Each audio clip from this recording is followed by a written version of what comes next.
Superfast.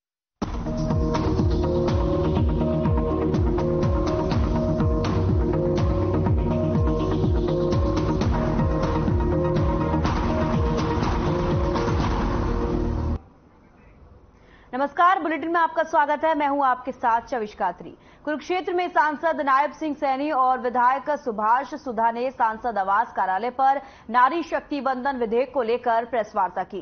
इस दौरान उन्होंने प्रधानमंत्री नरेंद्र मोदी का आभार व्यक्त करते हुए कहा कि देश की बहनों और बेटियों को समान अधिकार देने के लिए केंद्र और राज्य सरकार ने हमेशा आगे बढ़कर काम किया है और कई योजनाओं को अमली जामा पहनाने का काम किया है। इसी कड़ी को आगे बढ़ाते हुए प्रधानमंत्री के प्रयासों से लोकसभा और राज्यसभा में महिलाओं को आरक्षण देने के लिए नारी शक्ति वंदन विधेयक भी पारित हुआ है। इस विधेयक से देश के विकास को एक नई दिशा मिलेगी। इससे पहले पिछले सालों में 7 बार महिला आरक्षण का बिल लाया गया, लेकिन इस बिल का हमेशा विरोध किया गया। उन्होंने कहा कि 1996 में विपक्ष की तरफ से महिला आरक्षण पर बिल लाया गया था। इसके बाद 1998 में प्रधानमंत्री अटल बिहारी के समय में बिल लाया गया, लेकिन विपक्षी दलों के कारण ये बिल पारित नहीं हो सका था। लोकसभा में अभी जो बिल पास हुआ, हमारा पहला विधेयक बिल पास हुआ, ये बहुत बड़ा मोदी जी की एक देन है। इसमें कहूँगा कि आज हमारी जो बेटियां हैं हर फील्ड में नंबर 1 है, चाहे किसी में देखिए, चाहे किसी में भी, आज IAS IPS हर जगह पे बेटियों अग्रसर है। आदरणीय नरेंद्र मोदी जी के नेतृत्व के अंदर जब ये बिल अब पेश हुआ तो इसको पहले लोकसभा के अंदर भारी बहुमत से ये पास हुआ और फिर राज्यसभा के अंदर एक तरफा ये बिल पास हुआ। मैं आदरणीय प्रधानमंत्री जी को और देश की बहनों को मैं बहुत बहुत बधाई देता हूं कि इस बिल से देश के विकास के अंदर एक नया अध्याय जुड़ेगा।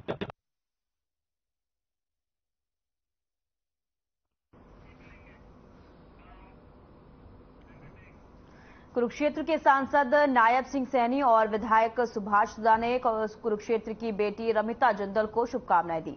कुरुक्षेत्र के लाडवा कस्बे की बेटी रमिता जिंदल ने चीन में चल रही एशियन चैंपियनशिप में टीम और व्यक्ति एयर राइफल इवेंट में सिल्वर और कांस्य पदक जीतकर देश की झोली में डाले। सांसद नायब सिंह सैनी ने कहा कि कुरुक्षेत्र की बेटी रमिता जिंदल ने पूरे देश की बेटियों को गौरवान्वित करने का काम किया है, जिससे प्रदेश की दूसरी बेटियों को भी प्रेरणा मिलेगी। इस बेटी ने अपने अधिवक्ता अरविंद जिंदल के साथ पूरे परिवार का मान बढ़ाने का काम किया है। बेटियां हर क्षेत्र में आगे आकर कार्य कर रही हैं। देश की सेनाओं में भी अब बेटियों को बार-बार बराबर का दर्जा प्रदान किया गया है और केंद्र सरकार की ओर से नारी शक्ति वंदन विधेयक लाकर महिलाओं को और बेटियों का सम्मान करने का काम किया है। हमारे क्षेत्र का नाम रोशन करने वाली हमारी बेटी रमिता जिंदल ने किस प्रकार से, मैं कहूँगा, आज रेफरी में अब सिल्वर और ब्रॉन्ज दोनों मेडल जीते हैं। देश का कद तो बढ़ा है, लेकिन कुरुक्षेत्र का किस प्रकार से लाडवा के अंदर क्षेत्र का नाम भी पूरे विश्व के अंदर रोशन किया है। जिन्होंने चीन में चल रही एशियन चैंपियनशिप के अंदर कांस्य और ब्रॉन्ज पदक, कांस्य और सिल्वर पदक वो जीता है।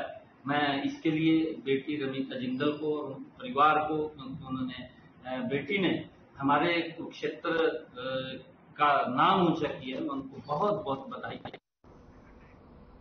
लोकसभा सत्र के दौरान बीजेपी सांसद रमेश बिदुड़ी ने बसपा सांसद के साथ किए गए दुर्व्यवहार पर दुख जताते हुए कांग्रेस विधायक कुलदीप वत्स ने रमेश बिदुड़ी के खिलाफ सख्त से सख्त कार्रवाई किए जाने की मांग उठाई है। कुलदीप वत्स ने कहा कि बीजेपी का चाहे कोई मंत्री हो, सांसद हो या फिर विधायक, हर कोई घमंड के घोड़े पर सवार है, लेकिन इन्हें ये नहीं भूलना चाहिए कि इनकी घमंड भरी बातों को और कोई देखे चाहे ना देखे, लेकिन जनता जरूर देख रही है। आने वाले समय में इसका हिसाब जनता जरूर लेगी। वहीं बीते दिनों बादली हल्के के दौरे के दौरान बीजेपी प्रदेशाध्यक्ष ओपी धनखड़ की ओर से 2 नंबर और 1 नंबर की कुर्सी वाले बयान पर चुटकी लेते हुए वत्स ने कहा कि बादली हल्के की जनता ने तो उनका बादली से कोई वास्ता न होने के बावजूद भी सराखों पर बैठाया था। उसी दम पर ही धनखड़ 11 विभागों के मंत्री बने थे। उन्हें बादली की जनता ने आईना दिखाने के साथ साथ अभिमान का जो सरिया उनकी गर्दन में आ गया था, उसे निकालने का काम किया।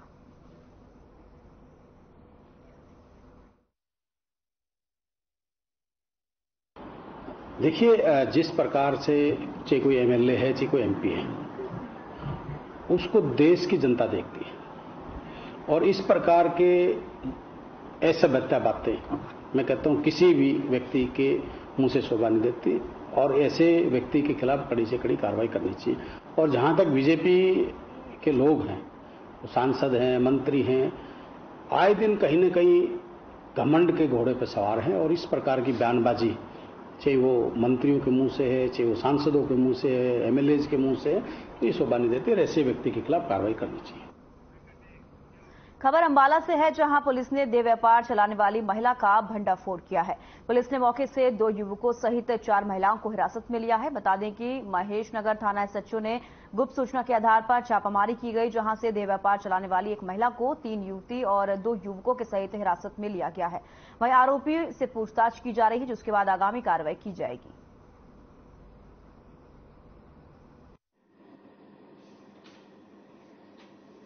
सैनिक कॉलोनी वो में रेड के दौरान एक महिला के घर पर रेड करी थी। वहां पे कुछ 4 महिलाएं और 2 जेंट्स को हिरासत में लेके उनसे पूछताछ कर रहे हैं। सैनिक विभाग की पहले भी यहाँ से लोगों को सूचना प्राप्त होती थी, पहले भी यहाँ पे रेड करी, लेकिन कुछ ऐसी चीजें वहाँ मिली थी। लेकिन आज ये 4 लेडीज मिली हैं जिनसे अभी पूछताछ करके और आगे की जो भी कार्रवाई बनी कार्रवाई करेंगे।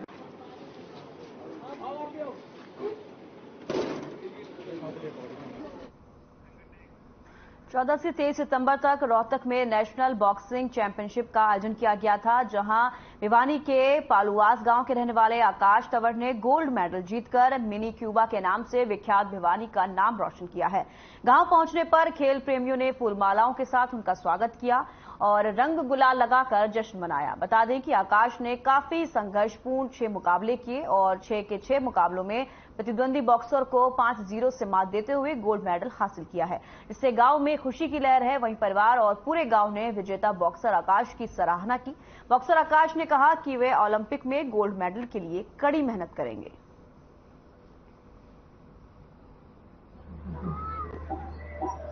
मेरा नाम नीरज है। इनकी सब जूनियर की टूर्नामेंट रोहतक में हुई थी, नेशनल टूर्नामेंट थी। इसमें 6 बाउट लड़ी और फाइनलिस्ट रोहतक साथ थी। उन्हें 6 बाउट जीतकर अपने भिवानी का नाम रोशन किया, हरियाणा नाम रोशन किया। नीरज कोच साहब के पास प्रैक्टिस करता हूँ। मैंने नेशनल बॉक्सिंग चैंपियनशिप में गोल्ड मेडल हासिल किया है, जिसमें मुझे बाउट लड़ने के लिए महाराष्ट्र, यूपी, हरियाणा बहुत सी स्टेट के साथ में लड़ा और उसमें मैंने गोल्ड हासिल किया।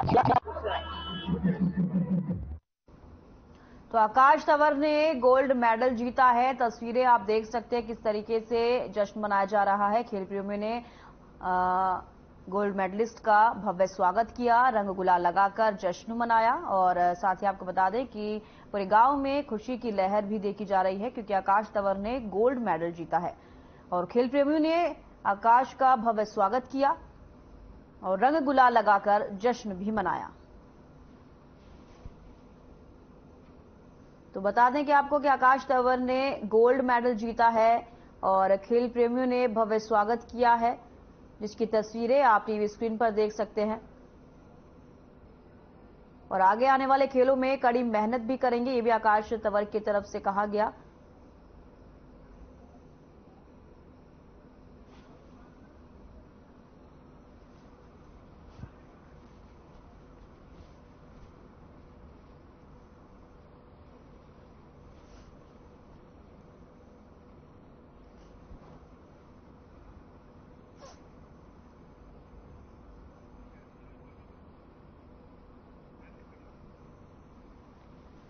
तो आकाश तंवर ने गोल्ड मेडल जीता है। साथ ही आपको बता दें कि गांव वालों ने आकाश का भव्य स्वागत किया। सभी गांव वालों की भीड़ यहां पर देखी गई। खेल प्रेमियों ने भव्य स्वागत किया है आकाश का, क्योंकि उन्होंने गोल्ड मेडल जीता है।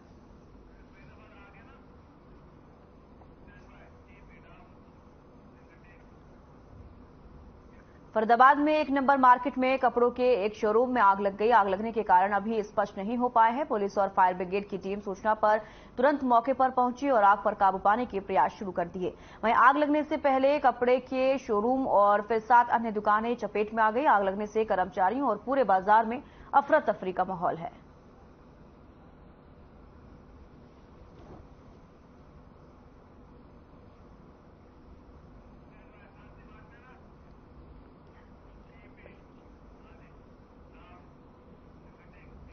पीएम मोदी पर आपत्तिजनक टिप्पणी, बीजेपी की ओर से निकाला गया शांति मार्च। पार्टी के जिलाध्यक्ष ने शांति मार्च निकाला है। प्रदेश अध्यक्ष उदय भान के इस्तीफा की मांग भी की जा रही है। तो ये बड़ी खबर आपको बता रहे हैं, जहां पर प्रदेश अध्यक्ष उदय भान के इस्तीफे की मांग की जा रही है। भारी संख्या में कार्यकर्ता शांति मार्च में शामिल हुए। बड़ी जानकारी आप तक पहुंचा रहे हैं पलवल से। पीएम मोदी पर आपत्तिजनक टिप्पणी की गई है और बीजेपी की ओर से शांति मार्च निकाला जा रहा है। पार्टी के जिला अध्यक्ष ने शांति मार्च निकाला है और प्रदेश अध्यक्ष उदय भान के इस्तीफे की मांग की जा रही है। भारी संख्या में कार्यकर्ता शांति मार्च में शामिल हुए हैं। पलवल से बड़ी जानकारी आपको दे रहे हैं। पीएम मोदी पर आपत्तिजनक टिप्पणी की थी कांग्रेस प्रदेश अध्यक्ष उदय भान ने और जिसके बाद अब उनके इस्तीफे की मांग की जा रही है। तो बीजेपी की ओर से शांति मार्च निकाला जा रहा है और आपको बता दें कि कांग्रेस प्रदेश अध्यक्ष उदय भान के इस्तीफे की मांग भी की जा रही है।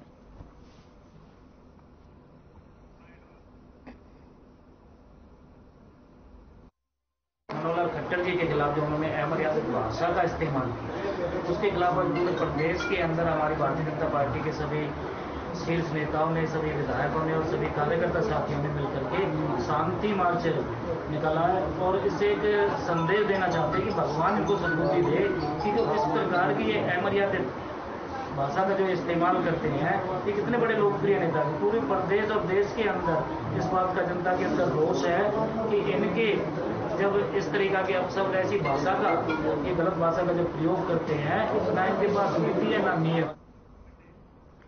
सीएम मनोहर लाल की अध्यक्षता में शनिवार को चंडीगढ़ में वीडियो कॉन्फ्रेंसिंग के माध्यम से प्रशासनिक सचिवों और जिला उपायुक्तों की एक अहम बैठक हुई। बैठक में स्वामित्व योजना, लोक निर्माण विभाग की सड़कों, मेरी फसल मेरा ब्यौरा, मंडियों में फसल खरीद सुनिश्चित करने, मुख्यमंत्री घोषणाओं, मेरी माटी मेरा देश, लिंगानुपात सहित सरकार की महत्वपूर्ण योजनाओं और कार्यक्रमों की समीक्षा की गई। सीएम ने लोक निर्माण विभाग द्वारा सड़कों की मरम्मत और निर्माण कार्य को लेकर निर्देश दिए कि प्रत्येक विधानसभा क्षेत्र के लिए विधायक को 25-25 करोड़ रुपए की राशि सड़कों के निर्माण के लिए स्वीकृत की गई है और इन सड़कों के टेंडर प्रक्रिया को जल्द से जल्द पूरा किया जाए और वर्क अलॉट करने में देरी ना की जाए। सीएम ने उपायुक्तों को निर्देश दिए कि हाल ही में हुई बारिश से क्षतिग्रस्त सड़कों का सर्वे करवाएं और रिपोर्ट प्रस्तुत करें कि कितनी सड़कों को मरम्मत की जरूरत है। उन्होंने उपायुक्तों को सड़कों की गुणवत्ता की निगरानी सुनिश्चित करने के भी निर्देश दिए।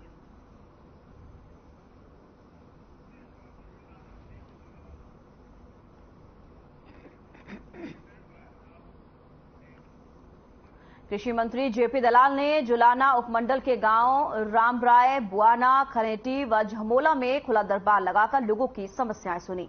बता दें कि इन दिनों सरकार की तरफ से प्रदेश में सीधे जनता के साथ संवाद कार्यक्रम प्रत्येक जिले में चलाए जा रहे हैं, जिसके तहत मुख्यमंत्री और हरियाणा के अन्य मंत्री भी जनता के बीच जाकर लोगों से संवाद कर रहे हैं। और इस दौरान मंत्री के सामने लोगों ने मुख्य रूप से राशन कार्ड कटने, परिवार पहचान पत्र में गलतियां आदि की शिकायतें की, जिसके निवारण के लिए मंत्री ने अधिकारियों को सख्त निर्देश दिए।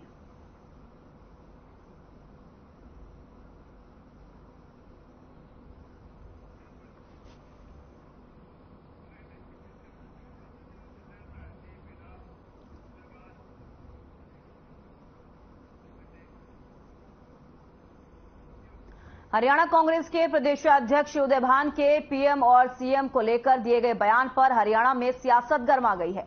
कांग्रेसी प्रदेशाध्यक्ष द्वारा प्रधानमंत्री और मुख्यमंत्री को लेकर इस्तेमाल किए गए शब्द प्रदेश भर में आग की तरह फैल रहे हैं। उदय भान के इस बयान पर अंबाला शहर से बीजेपी विधायक असीम गोयल ने प्रतिक्रिया दी है। असीम गोयल ने कहा कि उदय भान राहुल गांधी की मोहब्बत की दुकान के सबसे बड़े हरियाणा के सेल्समैन हैं। उस मोहब्बत की दुकान में कैसा सामान है, ये बयान दर्शाता है। असीम गोयल ने कहा कि ये कांग्रेस की बौखलाहट और छटपटाहट है। इन्हें तीसरी बार केंद्र और हरियाणा में भाजपा की सरकार बनती नजर आ रही है, जिससे इनकी बौखलाहट नजर आ रही है।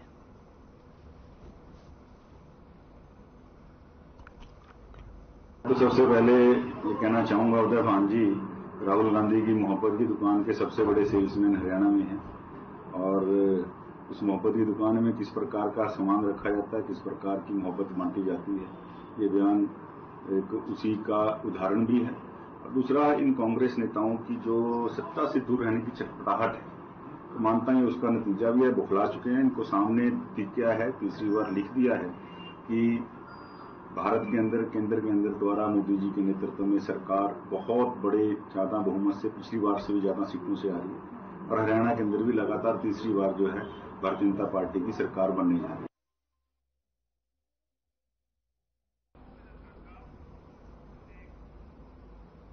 कांग्रेस अध्यक्ष उदय भान ने प्रधानमंत्री नरेंद्र मोदी और हरियाणा के मुख्यमंत्री मनोहर लाल पर अशोभनीय टिप्पणी की, जिसको भाजपा के प्रदेशाध्यक्ष ओम प्रकाश धनखड़ ने अमर्यादित कहते हुए उसे दुर्भाग्यपूर्ण बताया। उन्होंने कहा कि उदय भान के बयान के बाद कांग्रेस हाईकमान सोनिया गांधी, राहुल गांधी, राष्ट्रीय अध्यक्ष खड़गे समेत पूरी कांग्रेस पार्टी को देश से माफी मांगनी चाहिए। झज्जर के गांव सिकंदरपुर में आयोजित एक कार्यक्रम में धनखड़ ने कहा कि पहले कांग्रेस के ही सुरजेवाला ने देश की जनता को श्राप दिया था और अब उदय भान ने पीएम मोदी और सीएम मनोहर लाल के खिलाफ जिस प्रकार की अमर्यादित भाषा का प्रयोग किया है, उससे कांग्रेस की बौखलाहट साफ पता चलती है।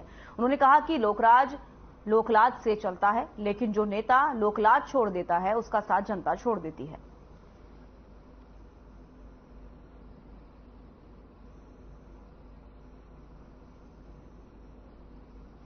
कांग्रेस अध्यक्ष उदय भान जी का बहुत ही दुर्भाग्यपूर्ण बयान आया है। उन्होंने मर्यादा की सारी सीमाएं लांघ दी हैं। वो मर्यादाहीन तो है ही, बिल्कुल अशालीन है। देश के सर्वोच्च नेता को ऐसे हल्के शब्दों के साथ उच्चारित करना, प्रदेश के मुख्यमंत्री को इस प्रकार के शब्दों के साथ उच्चारित करना, मैं कहूंगा कि बहुत ही दुर्भाग्यपूर्ण है। और उससे पूरी बड़ी दुर्भाग्यपूर्ण बात यह है कि वो अभी मैं उनका बयान देख रहा था तो वो अपने बयान पर उसको जस्टिफाई करने के अड़े हुए हैं। ऐसी है मर्यादित भाषा पे। केंद्रीय मंत्री पशुपति पारस ने कुंडली के निफ्टम के 3 दिवसीय अंतर्राष्ट्रीय सम्मेलन में अंतिम दिन शिरकत की और 3 दिवसीय सफल आयोजन के लिए बधाई दी। केंद्रीय मंत्री पशुपति पारस ने कहा कि पीएम मोदी के प्रयास से साल 2023 को अंतर्राष्ट्रीय मोटा अनाज वर्ष मनाया जा रहा है। आज पूरे विश्व में मोटे अनाज की उपयोगिता बढ़ी है। 3 से 15 नवंबर को अंतर्राष्ट्रीय स्तर पर प्रगति मैदान में मोटे अनाज को लेकर बड़ा उत्सव मनाया जाएगा।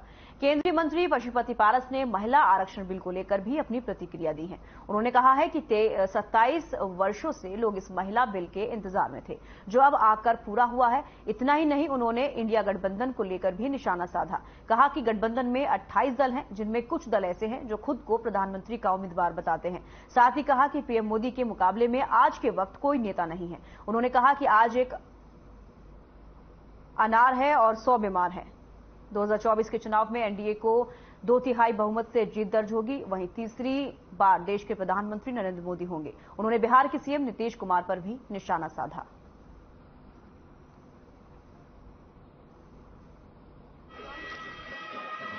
आप लोगों ने बहुत दिनों से सुना है, इसका मतलब ये जो मोटा अनाज है, पहले हम लोग के यहाँ आज से 50 वर्ष 60 वर्ष पहले गांव में खेती हुआ करता था मिर्च का, जिससे उसमें बाजरा है, मड़ुआ है, सामा है, कौनी है, जई है, जौ है। हम लोग के गांव में जहाँ हम लोग का घर है, हमारे पिताजी भी इसकी खेती करते थे और ये मोटा अनाज के रूप में माना जाता था पहले।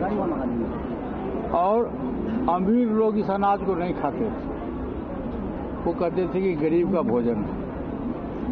और किसान को भी इस अनाज का उचित मूल्य नहीं मिलता था मार्केट में। इसके चलते ये हुआ कि मोटा अनाज धीरे धीरे मार्केट से समाप्त हो गया। लेकिन अब फिर युग आ गया है और इसके देखिएगा कि पूरे विश्व के स्तर पर, खासकर हमारे प्रधानमंत्री जी की सोच है कि जो मोटा अनाज है इसको पुनर्जीवित किया जाए और किसानों को प्रोत्साहन दिया जाए। और ये अनाज बिना खाद का और बिना पानी का ये अनाज होता है। उप मुख्यमंत्री दुष्यंत चौटाला ने शनिवार को चंडीगढ़ में मेडिकल एजुकेशन एंड रिसर्च विभाग और वित्त विभाग के अधिकारियों की बैठक की अध्यक्षता की। उन्होंने इस मेडिकल कॉलेज के निर्माण कार्य के लिए उठाए गए कदमों की समीक्षा की और आवश्यक दिशा निर्देश भी दिए। उप मुख्यमंत्री को जानकारी दी गई कि सिरसा में करीब 21 एकड़ में बनने वाले इस government medical college and hospital पर लगभग करोड़ रुपए खर्च होंगे। मुख्यमंत्री कार्यालय से इसकी स्वीकृति मिल चुकी है। इस कॉलेज में जहां 100 सीटें एमबीबीएस में दाखिले की होंगी, वहीं हॉस्पिटल में 539 बेड होगा।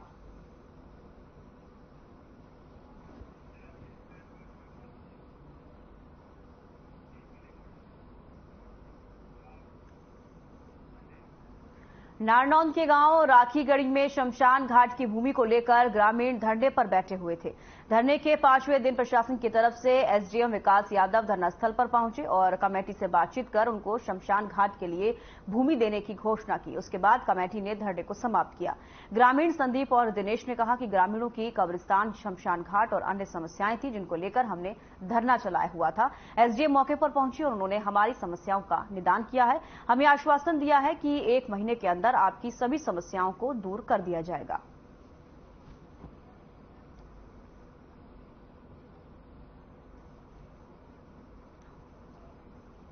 जी, इसमें उपायुक्त महोदय के निर्देश थे कि जो शमशान भूमि के संबंध में जो ग्रामवासियों को समस्या आ रही थी उसका तुरंत निदान किया जाए। एएसआई की जो निर्देश थे कि जो इनके टीले के ऊपर जो दाह संस्कार पुरानी समय से होते आ रहे थे उसको बंद किया जाए। तो उस संबंध में जो पंचायती भूमि अन्य उपलब्ध है उसके अंदर जो है शमशान घाट के जो दाह संस्कार की प्रक्रिया वहां लेके जाएंगे और उसकी जो वहाँ दाह संस्कार करने में जो समस्याएं आ रही हैं उसके लिए पक्का रास्ता करना, पानी की व्यवस्था करना और शेड इत्यादि वो जो है जो भौतिक सुविधाएं आवश्यक है शमशान भूमि में। 4-5 दिन से गांव का धरना चला हुआ था जिसमें 4-5 मेन समस्याएं थी। तो 3-4 दिन के बाद एसडीएम साहब मिले हैं, गांव वाले से कमेटी से मिले हैं। जिन मेन समस्या थी जैसे शमशान घाट वाली पशुओं के लिए थी और अडवाड़े की स्त्रियां, तो उन्होंने 15-20 दिन या 1 महीने का अल्टीमेटम दिया है। एसडीएम साहब आए थे, हमारी समस्या थी कुछ गांव की, शमशान भूमि को लेके, कब्रिस्तान को लेके, ये तो थी इंसानी, पशुओं के लिए भी थी, रोडी के लिए जगह चाहिए थी। तो वह हमारी समस्या का आश्वासन दिया है एसडीएम साहब ने। तो 1 महीने के अंदर अंदर हमें इसका निर्माण भी करवा देंगे। शमशान घाट की भूमि का 4 दीवारी है, पानी है, साइड है, गली पक्की है वहां तक की, उसकी भर्ती करनी है। करना समाप्त होगा जी। हमारी 9 मांगे थी, 9 मांगे तो हमारी पूरी हो चुकी है। मुख्य मांग क्या थी जी आपकी? मुख्य मांग थी जी हमारे शमशान भूमि के लिए जगह चाहिए। शमशान भूमि की जगह के लिए उन्होंने हाँ कर दिया है, 4 दीवारी के लिए हाँ कर दिया, साइड के लिए, रोड के लिए। हाँ जी।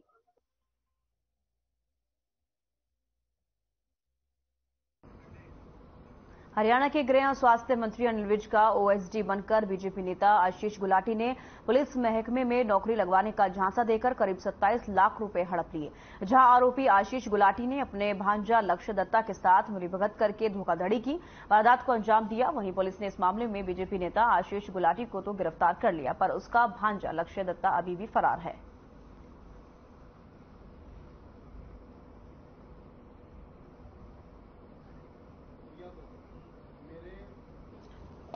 इस मामले में माननीय गृह मंत्री जी के पास श्री मनीष गर्ग नाम के शिकायतकर्ता ने कंप्लेंट दी कि आशीष गुलाटी और लक्ष्य दत्ता जो आपस में एक दूसरे को मामा भांजा कहते हैं, उसमें आशीष गुलाटी ने अपने आप को माननीय एचएम साहब का ओएसडी बताया और इसके बाद उनके एक रिश्तेदार को सब इंस्पेक्टर भर्ती कराने के लिए उनसे करीब 27 लाख रुपए लिए। नहीं, देखिए, किसी भी तरह का कोई भी अनैतिक कार्य है जिसमें किसी भी तरह का कोई भ्रष्टाचार हुआ है, हमारी पार्टी, हमारे माननीय मंत्री जी कभी भी बर्दाश्त नहीं करेंगे। चाहे वो कोई भी हो, किसी भी पद पे हो, पार्टी में कितना भी बड़ा कोई नेता हो, चाहे वो आम कार्यकर्ता हो, हमारे मंत्री जी कभी इस बात को टॉलरेट नहीं करते कि उनका कोई भी शहरी या उनका कोई कार्यकर्ता या उनका कोई बाहर का कोई भी किसी तरह का गलत कार्य करे। इस बुलेटिन में फिलहाल इतना ही। दीजिए इजाजत। नमस्कार।